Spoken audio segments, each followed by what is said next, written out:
Welcome back to English and IELTS Mastery Hub. I'm Elena. And I'm Tom. We're glad you're here for another episode designed to make your English sound natural and fluent. Today's topic is crucial. Learning single words isn't enough. Learning entire phrases, the chunks of language native speakers actually use, is the key to unlocking real fluency. It's true. Learning a full phrase like, how's it going, teaches you culture and rhythm, not just words. It helps you speak more naturally and understand native speakers faster. And for our IELTS candidates, this is pure gold. Examiners want natural language, and using phrases, or collocations, is a huge marker of fluency. It shows you can use English, not just know it. So today, we're equipping you with a toolkit of essential phrases for daily life, grouped into categories. Let's get started. All right, let's kick things off with our first category, greetings and casual chat. These are the phrases you'll use every single day. First up is a classic, how's it going? Right. This is probably the most common casual greeting in American and British English.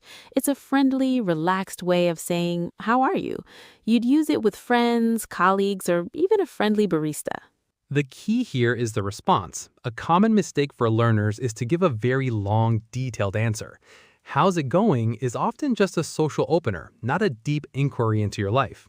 Exactly. So simple, positive responses are best. You can say, it's going well, thanks. You? Or, pretty good, how about you? Or even a simple, not bad.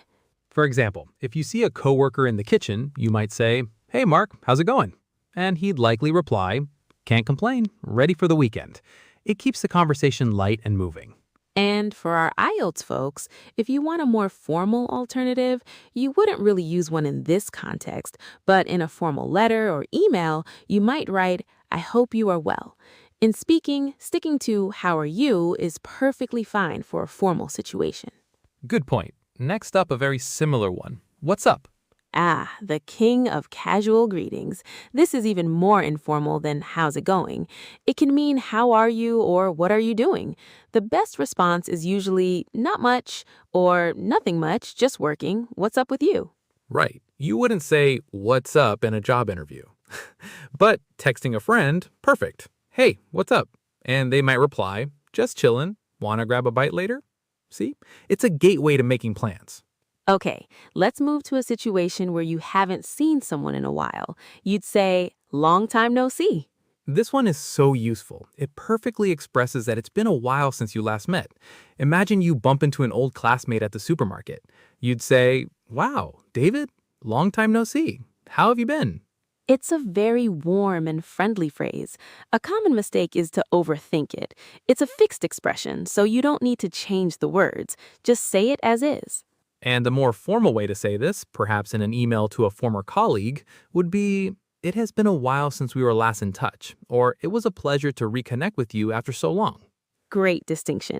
And that leads us perfectly into our last phrase for this section, keep in touch. This is what you say when you're parting ways with someone you don't see regularly, but you want to maintain a connection.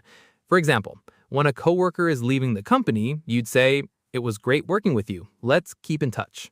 Right. It's a promise to stay connected. For a more formal context, especially in writing, you could say, I look forward to staying in contact, or let's be sure to maintain contact. It conveys the same meaning, but with a more professional tone. Exactly. So 4 great phrases to handle almost any casual meeting. All right, moving on to our second category, expressing feelings and opinions. These phrases help you share your state of mind clearly and naturally. Let's start with the feeling we all know well. I'm beat. I use this one almost daily. It's a simple, informal way to say I'm extremely tired or I'm exhausted. After a long day of meetings, you might come home and just say, ugh, I'm beat. I'm just gonna watch TV and go to bed. It's much more natural than saying, I am very tired. For example, I just finished a 10K run. I'm absolutely beat.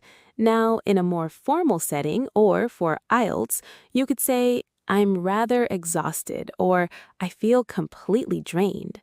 Right. You probably wouldn't tell your CEO, I'm beat, but you might say, it's been a very demanding day. Okay, what about when you're not tired but just not feeling well? You'd say, I'm feeling under the weather. This is such a great idiom. It's a gentle, slightly vague way to say you're sick without going into details. If you need to cancel plans, you could text a friend, "Hey, I don't think I can make it tonight. I'm feeling a bit under the weather." It's the perfect excuse. A more formal way to express this, for example, when emailing your professor, would be I am writing to inform you that I will be unable to attend class today as I am unwell. Much more formal. Now let's shift to something more positive. When something is really easy, you can say, "It's a piece of cake." I love this one. How was the exam? Oh, it was a piece of cake. It means it was effortless. But be careful not to use it in a way that sounds like you're bragging. It's best used in a lighthearted way. A common mistake is applying it to something that is obviously difficult for others. Context is key. A great formal alternative for IELTS is to use words like straightforward or manageable. For instance, the initial stage of the project was quite straightforward. Perfect. Now, for the opposite situation, what if you don't like something? A polite and very British sounding way to say this is, it's not my cup of tea. Quite.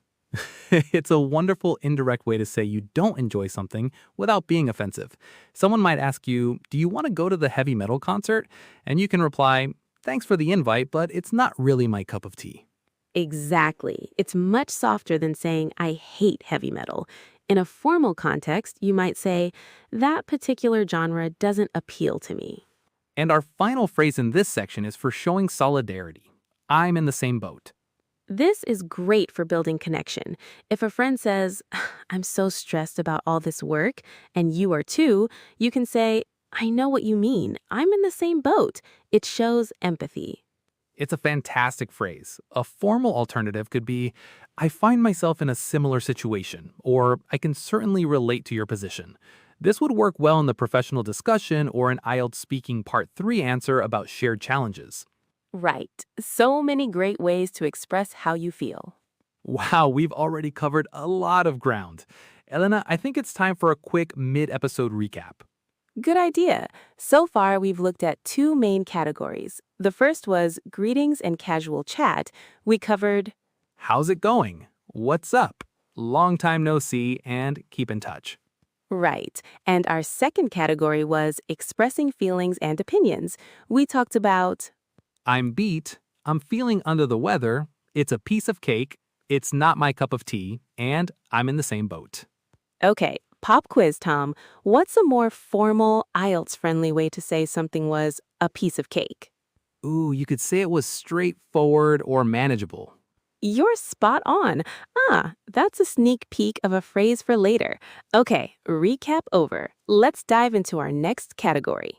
All right, next up is a category that is incredibly useful: work and productivity. First on our list is a phrase you say at the end of a long day. Call it a day. This simply means to stop working on something. After hours of studying or working, you can say to yourself or a colleague, okay, I'm exhausted. I think I'm going to call it a day. It gives a sense of completion, even if the work isn't totally finished. It means you're done for now. A more formal alternative, especially in a written report, would be to conclude one's work for the day. Okay, but what about at the start of a project? For that, we have get the ball rolling. I love this one. It means to start a process or activity. In a meeting, the team leader might say, we've discussed the plan enough. Let's get the ball rolling and assign the first tasks. It's a great motivating phrase. The formal equivalent would be to initiate the process or to commence with the project. For example, in an IELTS essay about project management, you could write, it is crucial to initiate the process with a clear strategy. Perfect. Now, what about when you have too many tasks? The phrase for that is, I'm swamped. This vividly describes the feeling of being overwhelmed with work. If a coworker asks for help, you might have to say, I'd love to, but I can't right now. I'm totally swamped with deadlines. It's a very common and natural way to explain that you're extremely busy. For a more professional or context, you could say, my schedule is quite full at the moment, or I'm currently managing a heavy workload. Excellent. Now, what happens when a project fails and you have to start over? You go back to the drawing board. A painful but necessary phrase. It means your idea or plan was unsuccessful, and you have to start again from the beginning. For example, the client rejected our proposal, so it's back to the drawing board for the whole team. It's a great idiom. A more formal way to express this would be, we need to fundamentally reconsider our approach, or we must return to the initial planning phase. And finally, a phrase to get everyone focused. Let's get down to business. This signals the shift from casual chat to serious work. After a few minutes of friendly conversation at the start of a meeting, someone might say, all right, everyone, thanks for coming. Let's get down to business. It's a clear and direct way to focus the group. The formal version is simply, let's begin, or shall we proceed with the agenda? Much less dramatic, but effective in a corporate setting. Okay, for our final category, let's talk about phrases for making plans and decisions. These are essential for your social life. First up, when you're hungry, grab a bite. This means to get something to eat quickly and informally. It's not for a fancy 3-course meal. You'd say to a friend, I'm free around noon, wanna grab a bite? It implies something like a sandwich or a quick lunch at a cafe. Right. A common mistake is to use it when suggesting a formal dinner. For that, you'd be more specific. Would you like to have dinner on Saturday? A formal alternative for grab a bite could be, shall we have a quick meal? Good one. Next, when you're ready to leave, you say, hit the road. This means to begin a journey. It's often used for road trips, but it can also just mean to leave a place. It's getting late. I think it's time to hit the road. It's got a great active feeling to it. A more formal way to say this, perhaps in a professional travel itinerary, would be to depart. For example, we will depart for the airport at 6 a.m. Okay, but what if you don't have a plan? Then you play it by ear. This is one of my life philosophies. It means you're not going to make a firm plan, but you'll decide what to do as the situation develops. What are we doing this weekend? I'm not sure. Let's just play it by ear. It's perfect for spontaneous people. For IELTS, a more formal way to express this idea would be to say, we intend to remain flexible, or we have not yet finalized the details. And if you need time to make a decision, you can say, I'll sleep on it. This is a fantastic phrase. It means you're going to delay a decision until the next day to give yourself more time to think. If someone makes you a big offer, you can say, that's very generous, thank you. Can I sleep on it and get back to you tomorrow? It's a polite way to ask for time. The formal equivalent would be, I will need some time to consider this, or allow me to reflect on this overnight. And finally, when you want someone else to decide, you say, it's up to you. Simple, direct, and very useful. Should we order pizza or Chinese food? I'm happy with either. It's up to you. It passes the responsibility of making the choice to the other person. Just be careful not to use it for every single decision, or you might seem indecisive. A more formal way to say this would be, the decision rests with you, or I will defer to your judgment. And that's a wrap on our phrases. So many useful tools for everyday conversations. Okay, before we finish, we have a little challenge for you. Knowledge is great, but practice is where the real learning happens. That's right. So here is your mission for this week, should you choose to accept it. We challenge you to use 3 of the phrases we discussed today in a real English conversation. It could be grab a bite with a classmate or telling a friend you're beat after a long day. The goal is to take these phrases off the page and put them into your active vocabulary. And for our extra motivated learners and IELTS candidates, here's level 2 of the challenge. Try to use one of the formal alternatives we mentioned, maybe in an email to a professor or during a practice speaking test. Notice how it feels and how people respond. We'd love to hear how it goes. Let us know on our social media channels which phrases you used. And that brings us to the end of another episode of English and IELTS Mastery Hub. We covered so much today, from casual greetings to formal alternatives for making plans. We hope you feel more confident and prepared to use these phrases in your daily life. Remember, using natural chunks of language like these is one of the fastest ways to boost your fluency and sound more like a native speaker. If you found this episode helpful, the best way you can support us is to hit that subscribe button, leave us a review on your favorite podcast platform, and share it with a friend who is also on their English learning journey. We'd also love to hear from you. What topics do you want us to cover next?